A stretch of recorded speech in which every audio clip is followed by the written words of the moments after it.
everyone and welcome back. Our today's topic is average propensity to consume, which is another type of propensity to consume. In previous lecture we had learned about marginal propensity to consume, which was the first type of propensity to consume. Now we will discuss what is average propensity to consume. So APC or average propensity to consume is that fraction of income which is spent on consumption. So it is presented as a ratio of the consumption expenditure to the corresponding level of income. So we can write average propensity to consume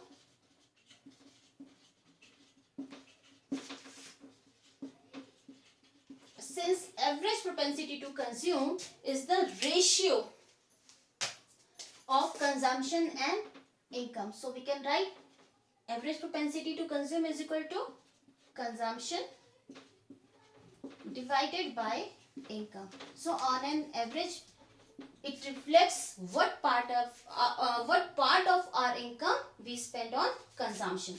So APC can be written as C divided by Y, because consumption is denoted by C and income is denoted by Y. So this is the formula for APC.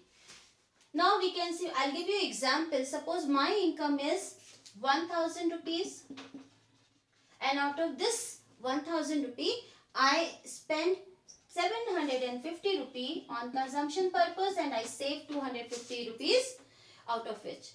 Now if we have to calculate the value of APC, then the value of APC is 750 divided by 1000 is equal to 0.75. So what is APC? APC shows that what fraction of the income we spend on our consumption. So what fraction? 75% of the income is used for consumption purpose. Now I will explain the concept of APC using a diagram and a schedule also. So first of all, I will make a schedule.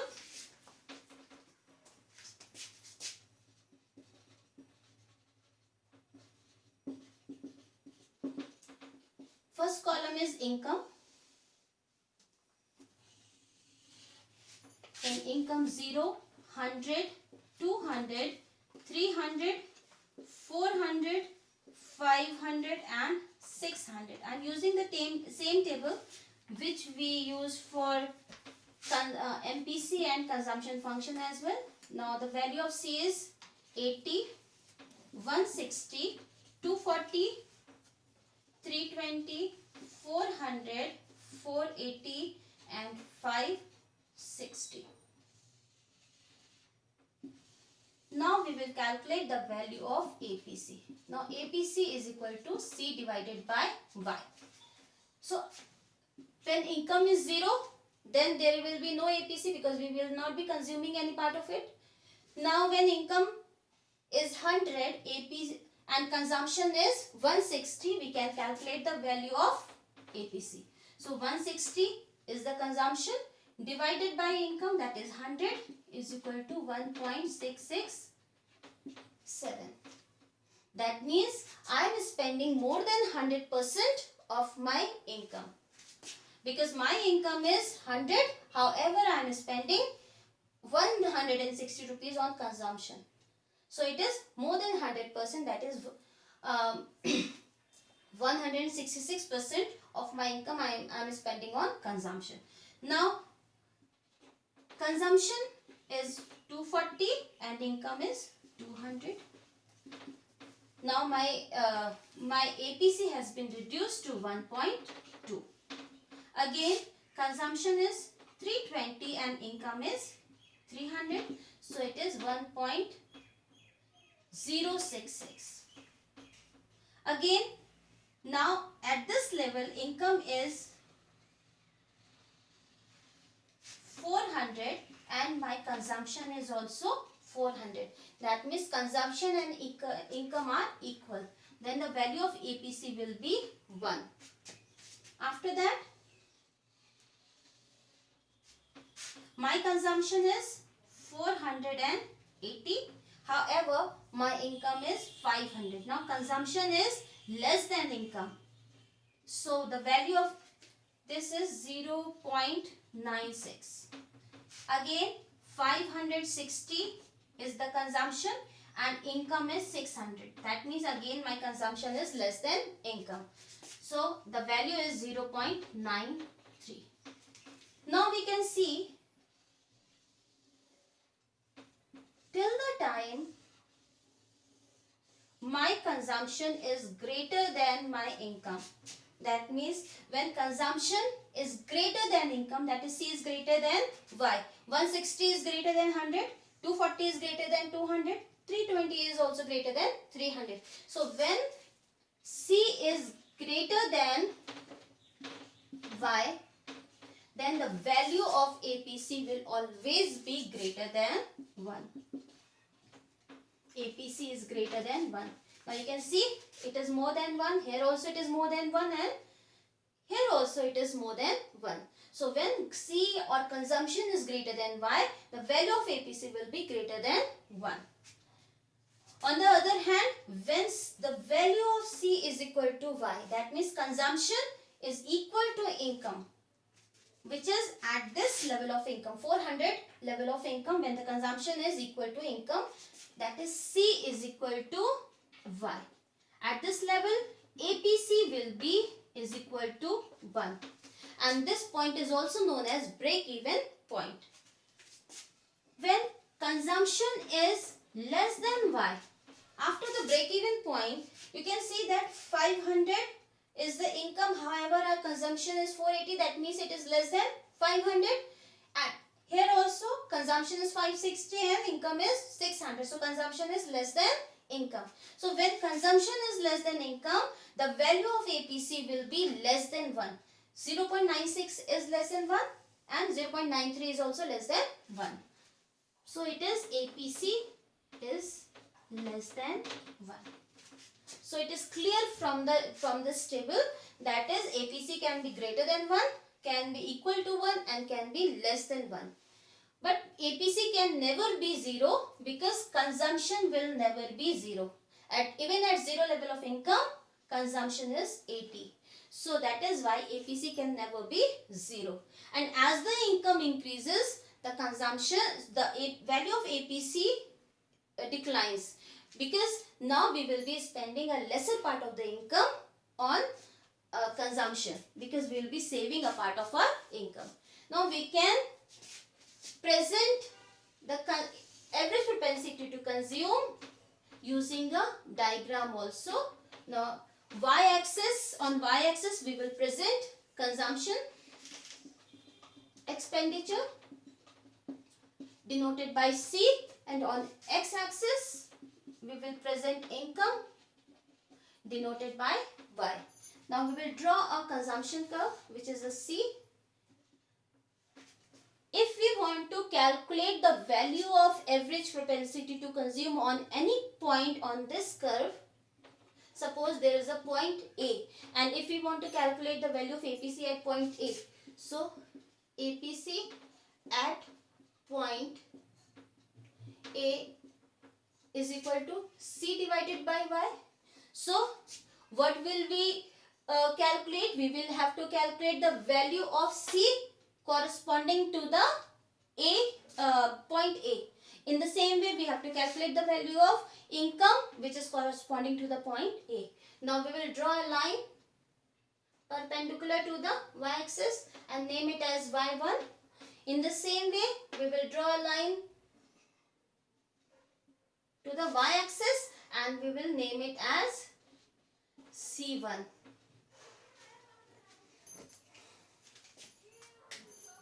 This is Y1 and this is C1. Now we have to calculate the value of APC. Now first of all, what is C in this diagram? Now C is this A and Y1 is parallel to the y-axis, and on y-axis we are measuring consumption. So AY1 is the C. So we can write it AY1 as C. because this is the consumption. In the same way, C1A is parallel to x-axis, and on x-axis we are measuring income. So income can be denoted by AC1. So we will write here AC1. So at point A, at this particular point, the average propensity to consume is AY1 divided by AC1. Now there is another way also where we can write C upon Y. First of all, the value of C is OC1 on y-axis. So we can write C as OC1. This is OC1. This is reflecting the consumption on y-axis. In the same way, OY1 is reflecting the income on x-axis. So we can write it as Y as OY1. So in this way, we can present the consumption, the average propensity to consume on a consumption curve. Now, we have already learned about several features about the consumption curve. Average propensity to consume. And now we will just summarize the features of the consumption, average propensity to consume. First of all, I'll draw another curve.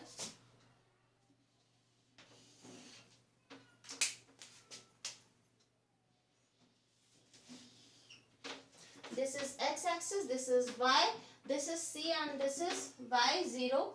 Now we will draw an income line because APC is the ratio of consumption to the income. So I'll draw income line also and name it as Y, and it is a 45-degree line. Now we will draw a consumption curve.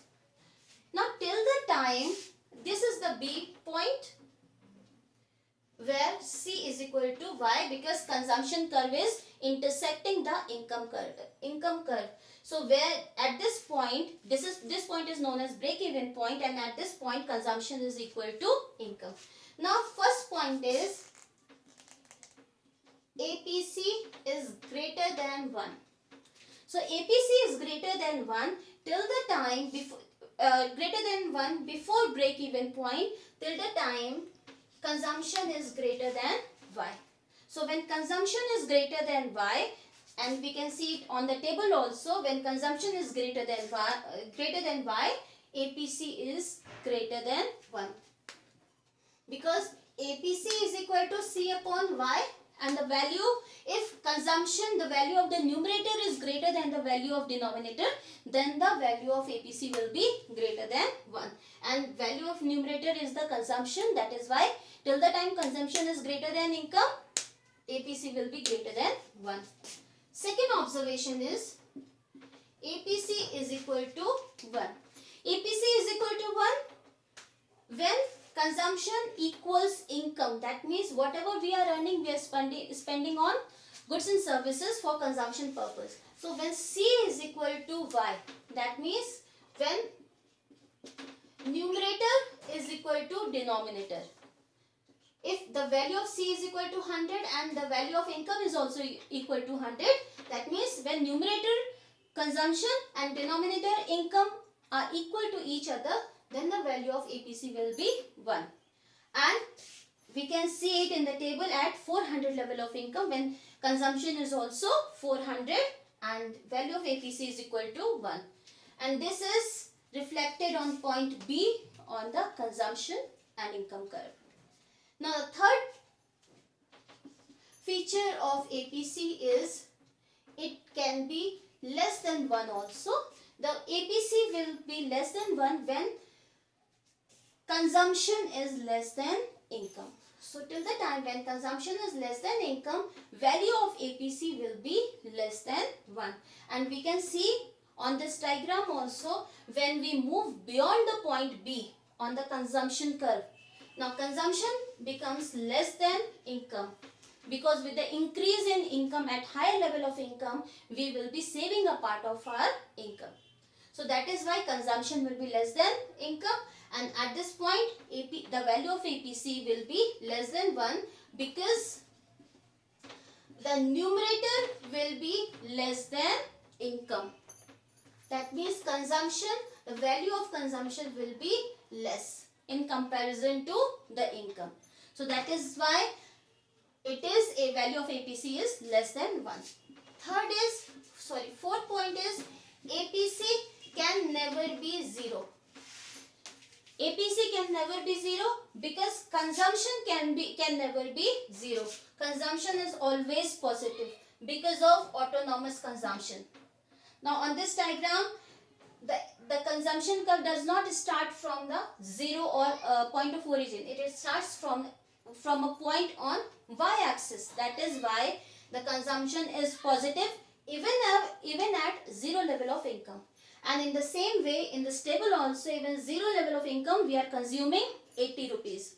Goods worth rupees 80. So that is why, since consumption is never 0, that is why APC can never be 0. Now, the last point is APC falls with the rise in income.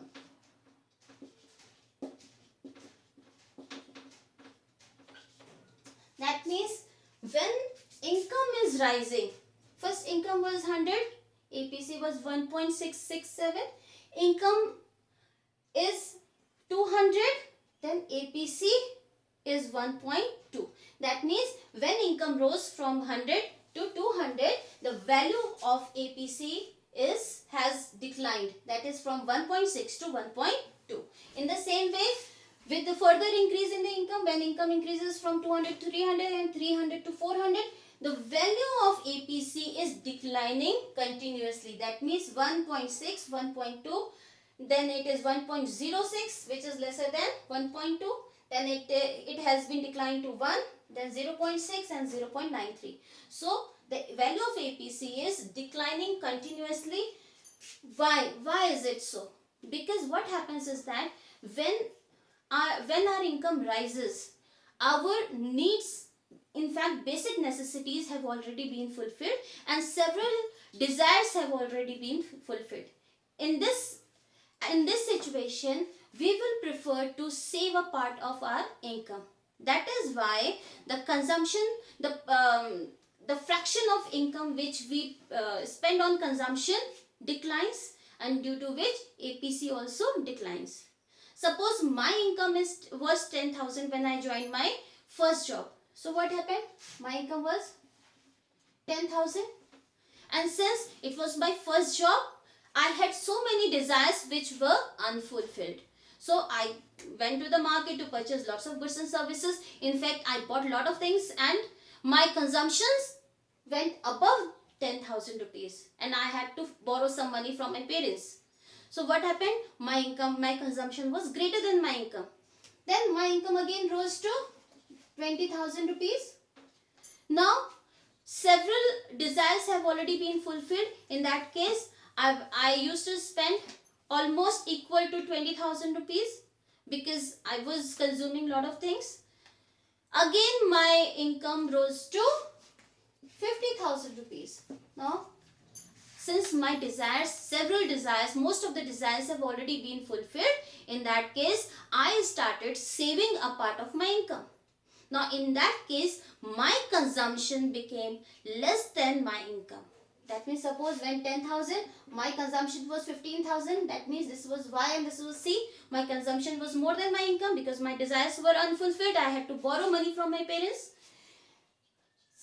In the second situation, since whatever I was earning, I was able to spend the whole amount on consumption because still my desires were unfulfilled, which I wanted, so many things which I wanted in my life. Therefore, my consumption was equal to my income.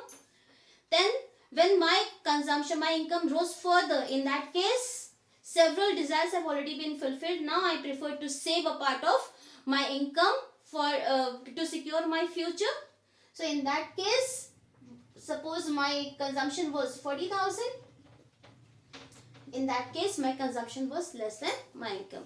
So that is why as our income rises, our needs and necessities keeps on fulfilling. That is why we will prefer to spend a lesser amount or lesser fraction of our income for consumption purpose, and we will prefer to save a part of our income. Now we will solve some numericals based on average propensity to consume. So we will solve first example. Start. Now we will solve the first example. Calculate APC from the following schedules. So you have been given a schedule. Value of Y, that is income, and value of consumption are given in this schedule. We have to calculate the value of APC. Now the formula for APC is equal to C upon Y. Now the value of C is equal to 80 and the value of Y is equal to 100. So now the APC is equal to 0.8. Now next level, the value of consumption is equal to 120 and the value of income is equal to 200.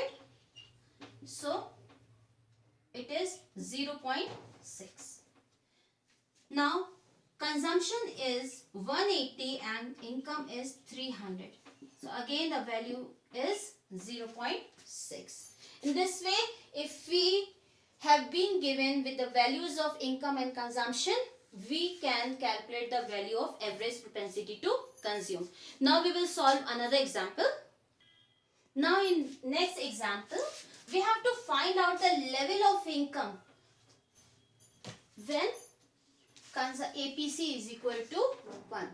So we have been given consumption function. So values which are given in this question is equal to C is equal to 20 plus 0.8 Y.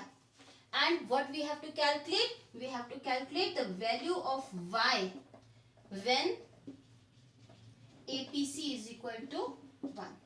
So we have discussed earlier that the value of APC is equal to 1 when C is equal to Y. So the value of APC is equal to 1 when, since APC is equal to 1 when C is equal to Y. So if we have to calculate the value of income at the break-even point, this level is known as break-even point. So we have to equate Y with C. Now since the equation for C has been given in the question, so we will equate this equation with Y. Now what we will write? 20 plus 0.8 Y. Since this is Y and this variable also given in Y, so that is why we will shift the whole term to the left hand side. So it will be Y minus 0.8 Y is equal to 20. Now we will subtract 0.8 from Y is equal to 0.2 Y is equal to 20. Now we will cross multiply the values. So it is 20 divided by 0.2. Now to solve this equation, we have to remove this decimal. To remove this decimal, we will have to add 1 0 in the numerator. So we can write this equation like 200 divided by 2. We have added 1 0 to the numerator, so it is 200. We have removed the decimal, so now the value is 2. 200 divided by 2 is equal to 100. So the value of Y is equal to 100 when APC is equal to 1. So this is your answer. Now we will solve one more example.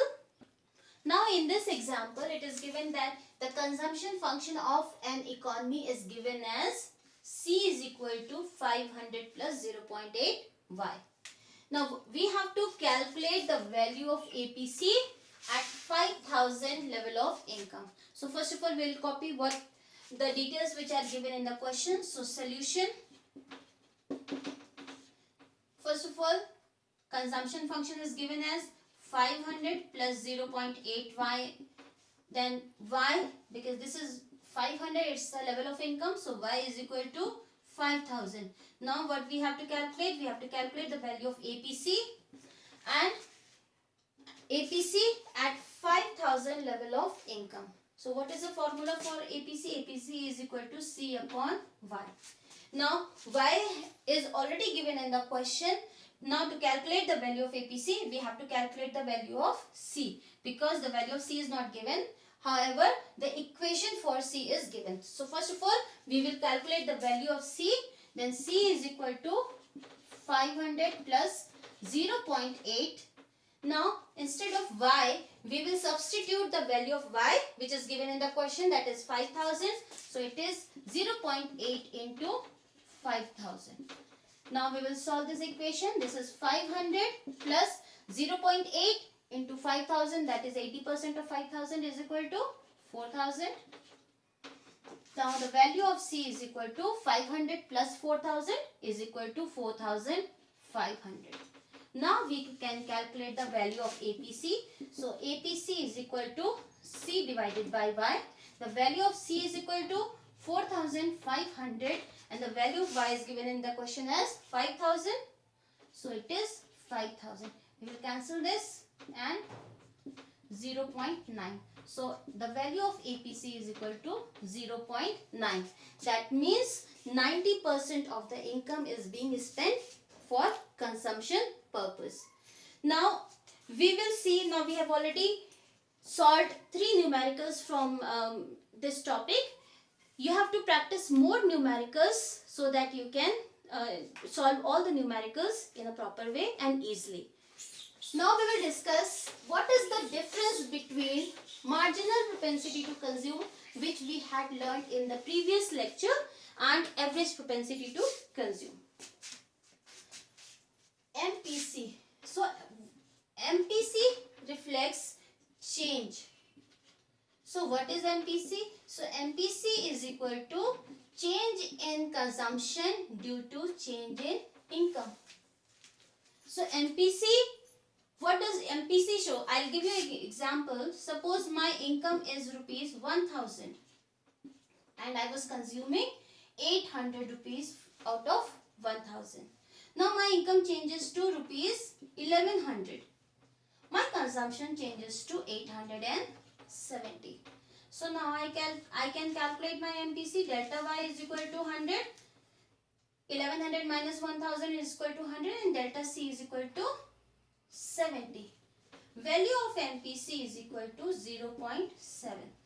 That means we are spending 0.7% or 70% of my income for consumption purpose. So if I am earning 100 rupees, I am spending 70 rupees. That means I am spending 70% of my income on consumption purpose. And that is 70% of the increase in income. It's not the 70% of the income. It's the 70% of the increase in income. So 100 is the increase in income. It is showing the change. And 70 is the part of the change in consumption due to change in income. So that is why MPC shows change.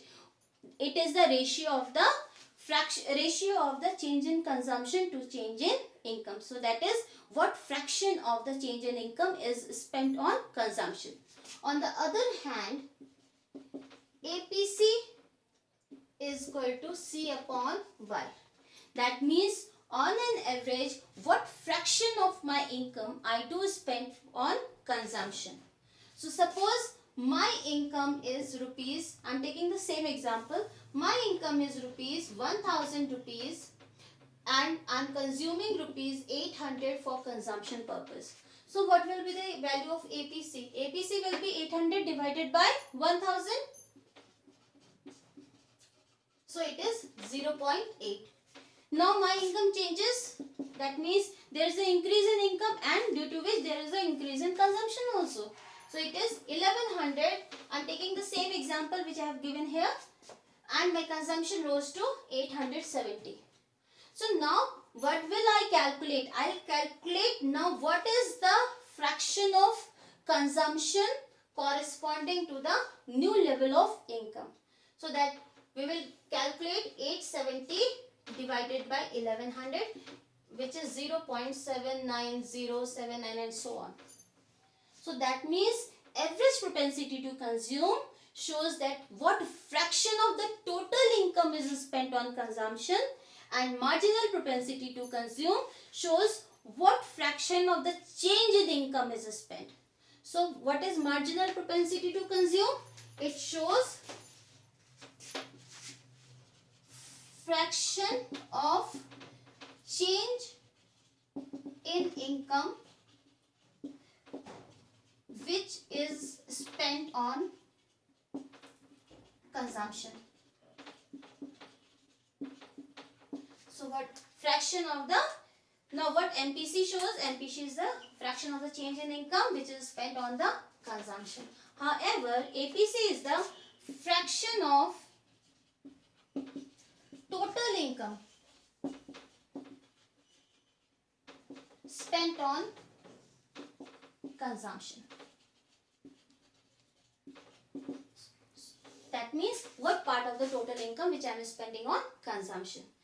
And the value of, there is a range for value of MPC. That means value of MPC ranges between 0 and 1.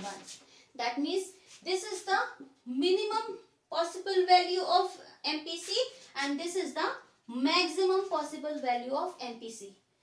MPC can never be negative, it cannot be less than 0 and it cannot be more than 1. Suppose if there is a change in income and this is equal to the change in consumption, that means whatever change is there in my income, I am spending the whole change on consumption purpose. Suppose the change in income is equal to 100 and I am spending the whole amount on consumption. In that case, MPC will be the value of MPC will be 1. This is the maximum value. If my change in income is 100, I cannot spend more than 100. The change in consumption can never be more than 100 if my change in income is 100. So that is why value of MPC is, maximum value of MPC is equal to 1. And suppose if change in consumption is equal to 0, that means my income has been increased but I am not spending any part of it. However, I am just saving the whole part of the whole of change in income. In that case, what will happen? Delta C will be 0 and delta, when the value of delta C is 0, that means numerator is 0, the value of whole term will be 0. So that is why minimum value MPC cannot be less than 0 and MPC cannot be more than 1. However, the value of APC can be greater than 1 because at 0 level of income also we spend a part of our income, we spend some money for consumption purpose. That is why APC can be more than 1. When our consumption is, C is more than Y, when consumption is more than Y, APC, the value of APC will be greater than 1. So that's all for today. We will meet in next lecture with next topic. Thank you so much.